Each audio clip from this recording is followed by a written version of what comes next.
Welcome. If you crave chilling true crime stories, real mysteries, and twists you'll never see coming, you're in the right place. Subscribe now and join a community that never looks away from the truth. Because every week, we shine a light where others won't. Are you ready? Let's begin. Samantha had waited her whole life for this moment, her wedding night. The day had been everything she dreamed of. The flowers, the vows, the kiss sealed before 100 teary witnesses. But weddings, as she would soon learn, are only the beginning of a story. The reception had ended in a blur of champagne, laughter, and clinking glasses. Her satin dress swirled with every step as guests toasted her and Charles Whitmore, her new husband, heir to one of the oldest and most prestigious families in the state. Charles had been everything she thought she wanted: handsome, reserved, with an air of old-world charm. His smile had a way of disarming her, making her feel safe, chosen. For months, she convinced herself she was stepping into a fairy tale. But fairy tales, like mirrors, often hide cracks beneath the shine. The limousine ride from the reception was quiet, almost eerily so. Charles sat beside her, his hand cool against hers, while the countryside rolled past in shadows. Then, at last, it appeared. The Whitmore estate rose from the fog like something torn from a Gothic novel. Iron gates, stone columns, and windows glowing faintly in the dark. It was not merely a house. It was a fortress. The mansion loomed with its labyrinth of locked wings, dust-covered hallways, and portraits of stern-faced ancestors who seemed to follow her with their eyes. Servants scurried in silence, as though afraid to be seen. Rumors clung to the estate like ivy, whispers of tragedies, of heirs who vanished, of traditions no outsider dared question. But Samantha, in her innocence, pushed those thoughts aside. She told herself she was now a Whitmore, part of something grand, historic. She was wrong. After the final toast, the last guest gone, and the last violin note faded, Charles's mother approached. Evelyn Whitmore was a woman carved from marble, regal posture, a face that betrayed nothing, and a voice that commanded every room. She had welcomed Samantha with polite smiles during the engagement, but always with a distance, as though measuring her, waiting. Now, Evelyn stepped forward, her lips curling into a smile that never touched her eyes. "Every new member of our family," she said, her voice smooth as glass, "must play the game." Samantha's stomach nodded. She glanced at Charles, expecting laughter, some kind of explanation. But Charles only looked down, his expression unreadable. "What game?" Samantha asked, her voice trembling despite her best effort to sound composed. Evelyn's smile deepened. "It is our tradition, a way of proving yourself worthy of our name.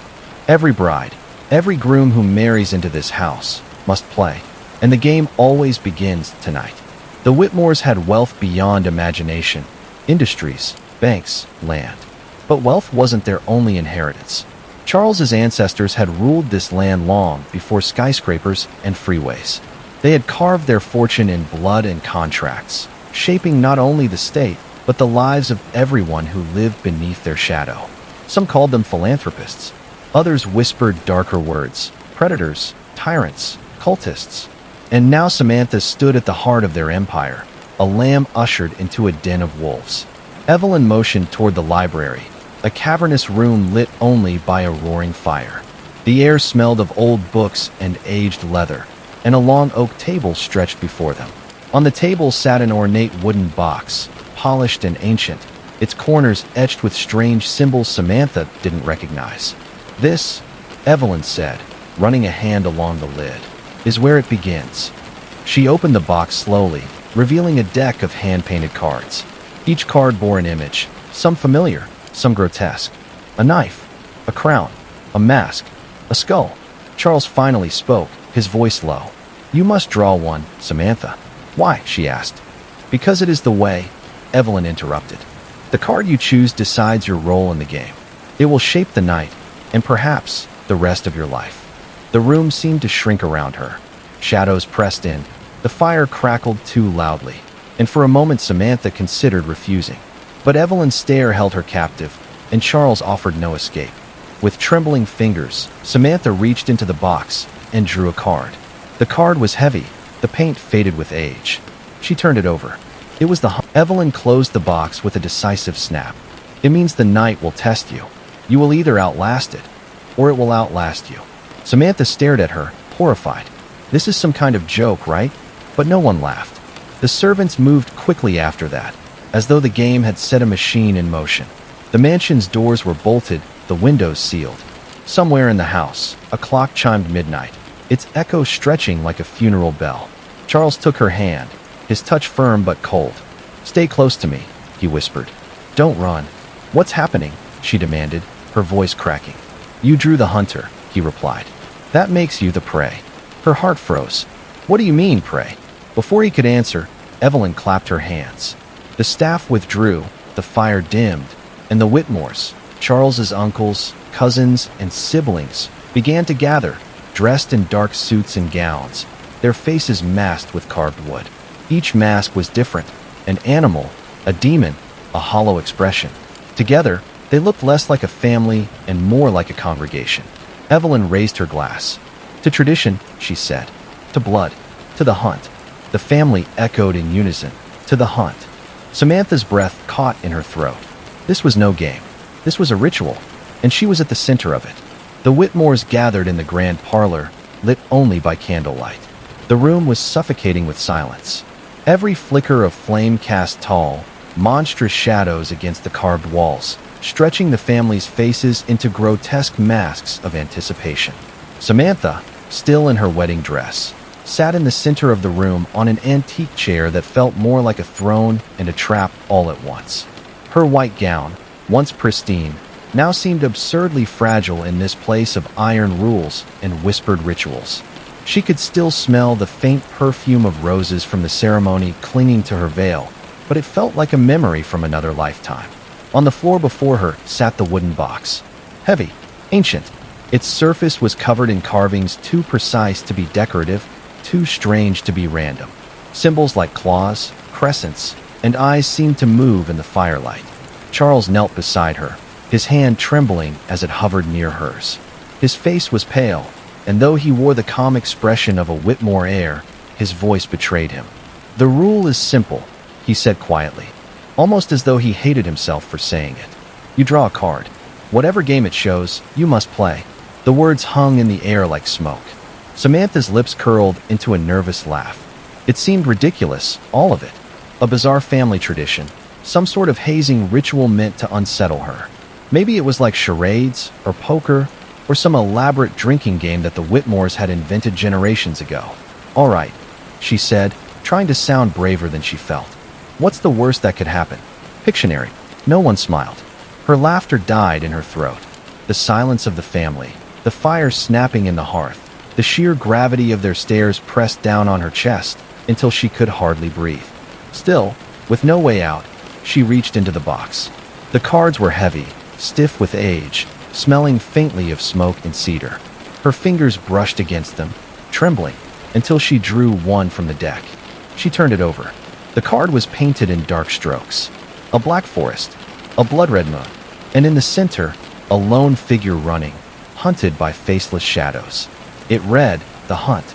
The room fell silent. Every candle seemed to shrink. Every breath in the parlor seemed to stop. Samantha's heart pounded, too loud, too exposed. She looked at Charles, her throat dry. What does that mean? But Charles wouldn't meet her eyes. Instead, it was Evelyn Whitmore, his mother, who leaned forward from her velvet armchair. The candlelight gleamed in her eyes, cold and hungry. "You have until dawn," Evelyn said, her voice smooth and merciless. "Survive, and you join the family forever." Samantha's laugh slipped out, high-pitched and hollow. That's not funny." No one laughed with her. Instead, one of Charles's cousins, a tall man with a scar running across his cheek, rose from his chair. He moved slowly, deliberately, like he had waited his whole life for this moment. He walked to the mantelpiece, reached behind it, and pulled something free. Metal glinted in the firelight.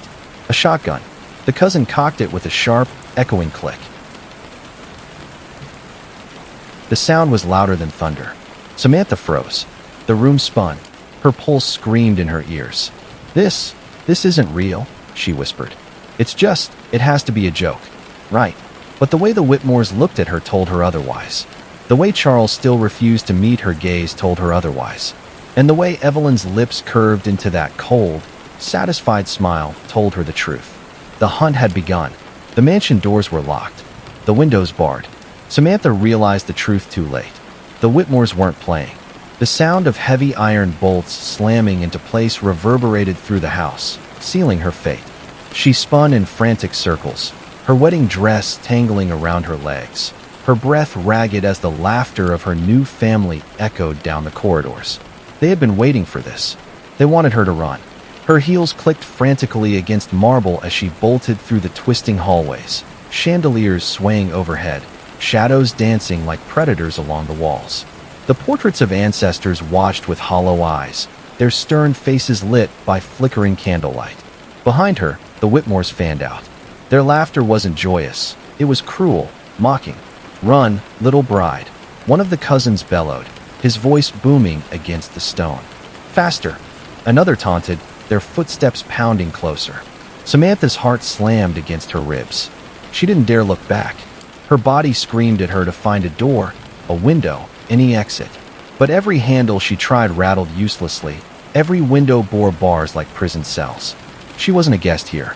She was prey in a cage. Stumbling down a narrow staircase, she plunged into the mansion's underbelly, the wine cellar.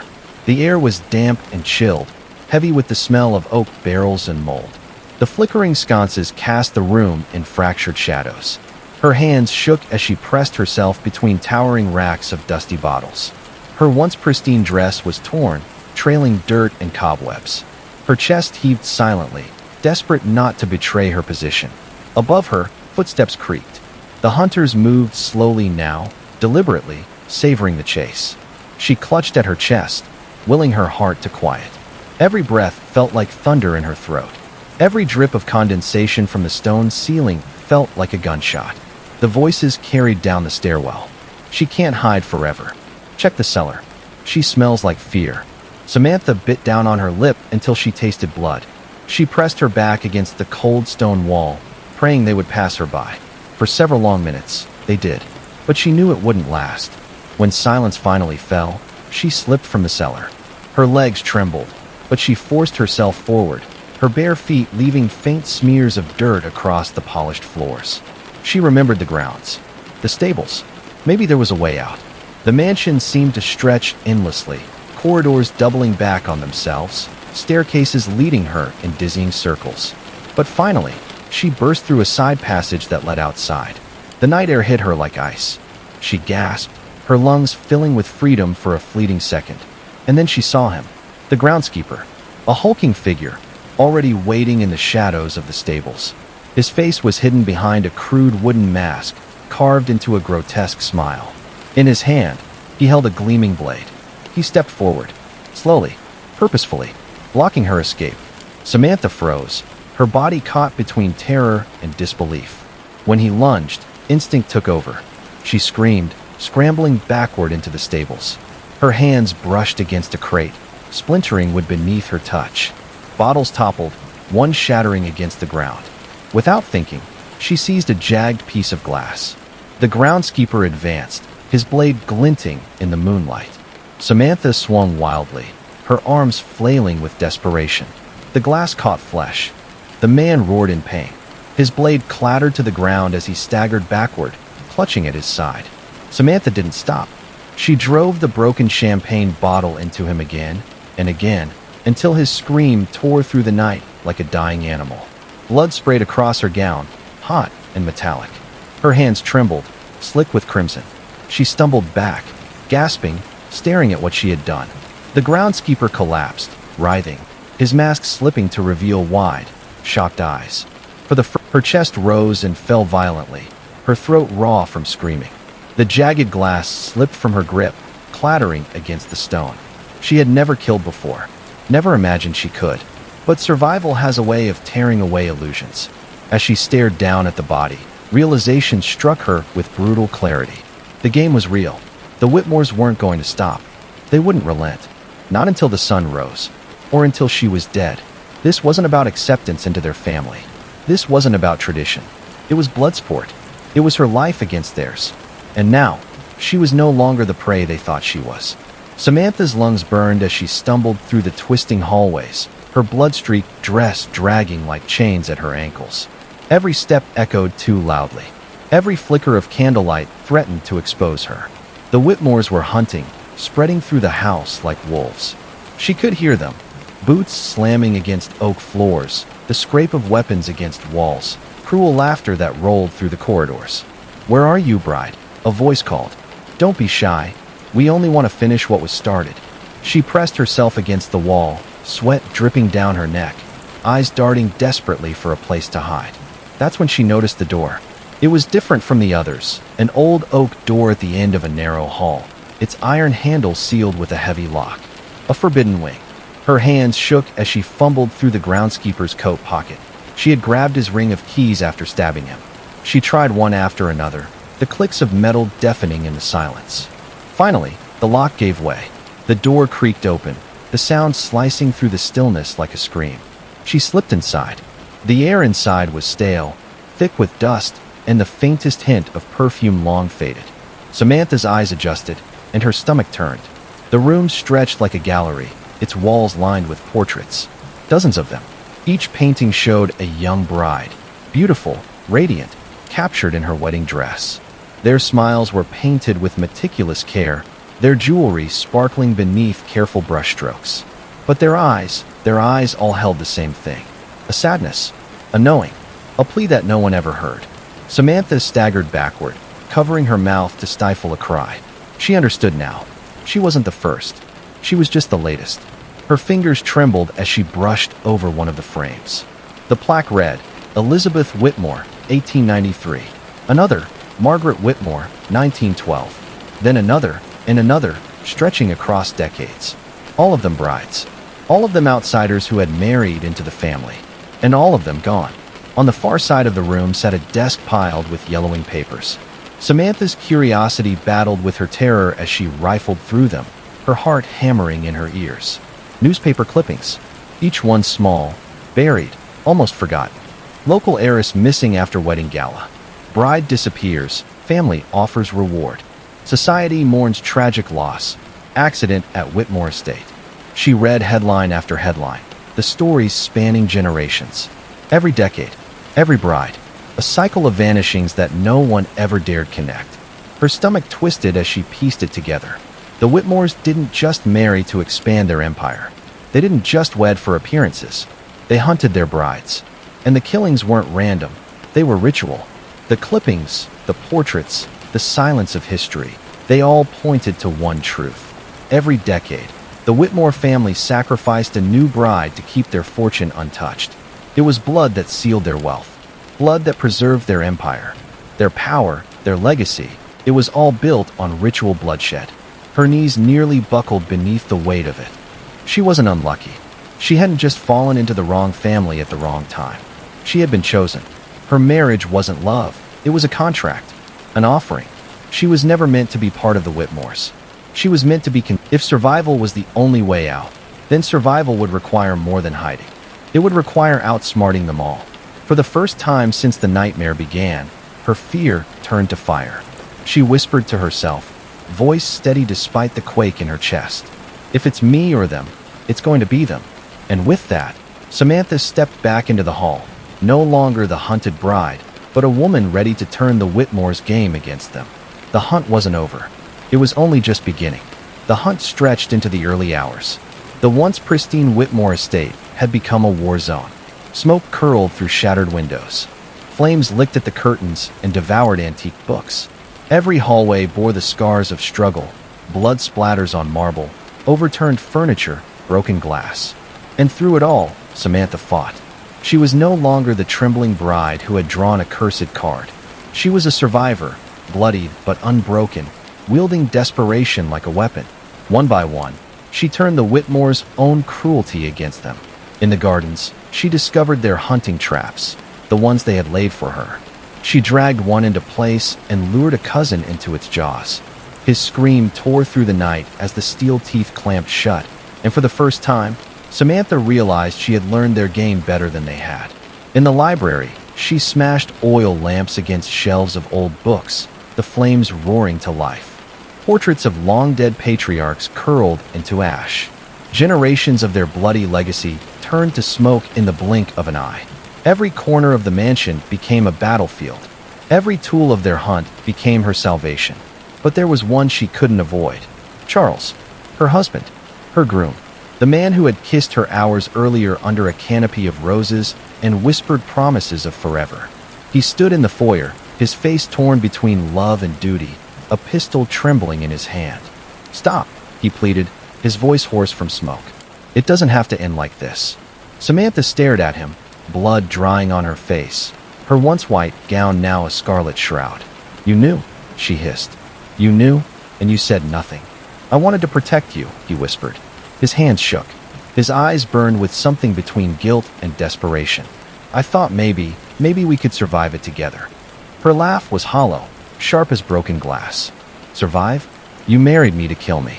He stepped closer, his hand outstretched, as though love could erase the bodies around them. "Please, Samantha, don't do this. Don't make me choose between you and them." But he had already chosen, and she knew it. The fire roared behind her, the house collapsing piece by piece, the weight of generations crumbling with it. Charles lunged forward. Whether to embrace her or to stop her, she would never know. Samantha didn't hesitate. She drove the knife into his chest, straight through the heart. His breath caught in a single ragged gasp. As he sank to his knees, her voice broke into a whisper that carried more sorrow than rage. "You should have warned me." Charles's eyes glazed over, his body crumpling onto the marble floor. And with that, the last heir of the Whitmore line was gone. By dawn, the family mansion was in ruins. Flames consumed the grand halls, swallowing portraits, heirlooms, and secrets in smoke. The estate that had stood as a monument to power and bloodshed now collapsed in fire and ash. Samantha staggered down the driveway, her body weak, her skin scorched, her dress soaked through with blood. Hers, theirs, it didn't matter anymore. Behind her, the inferno roared like a beast finally slain. When the police arrived, they didn't see the centuries of ritual. They didn't see the game. All they saw was a woman broken and unrecognizable, walking barefoot into the dawn. Reporters would later swarm the story, their headlines splashed across every paper and screen. The Wedding Night Massacre. Whitmore Dynasty ends in blood. Bride turns survivor in Mansion Inferno. They pieced together fragments. The fire, the deaths, the legacy of whispers surrounding the Whitmores. But the truth? The truth of the game, of the ritual, of the blood pact that had built an empire, that stayed buried in ashes. Samantha never forgot. Every scream, every face, every moment of that endless night replayed in her mind long after the world had moved on.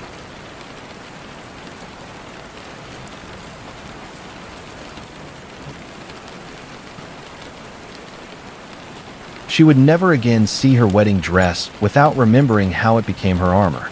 She would never again hear the word family without remembering the portraits of the brides who had come before her.